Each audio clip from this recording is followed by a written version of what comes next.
Dans la réunion de ce matin, j'ai fait venir Karine Desroses pour qu'elle nous représente une nouvelle fois l'offre de la CIAJ. Il faut quand même savoir que la CIAJ, c'est une émanation des chambres de métiers et c'est fait pour du cautionnement.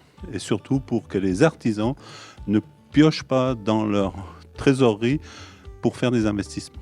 Alors ici, présent, il y avait quelques banquiers, puisque en fait, c'est un triumvirat quelque part.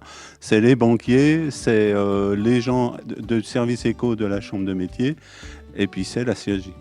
La spécificité de la CIAJ, c'est que dans son capital, elle a toutes les banques. Voilà.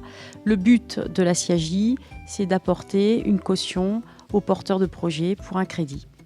Depuis mon élection en mars 2017, mon objectif est de faire le tour de France pour d'abord me présenter et puis présenter la CIAJ et aussi les nouvelles offres que depuis le début de ma mandature nous avons créées, à savoir en l'occurrence la garantie 550.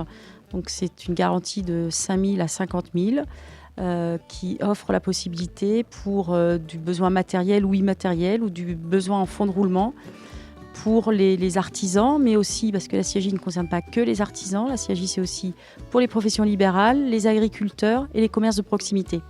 La CIAJ, elle apporte aux artisans une garantie, c'est-à-dire que ça peut garantir jusqu'à 30% du prêt.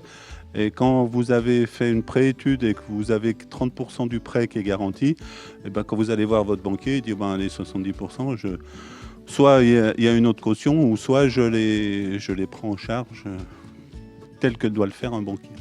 On n'a jamais un lien direct. Ce sont soit les banques, soit les chambres de métiers, soit les organisations professionnelles ou les courtiers qui travaillent en collaboration avec la CIAJ. On ne voit jamais le porteur de projet, nous, directement.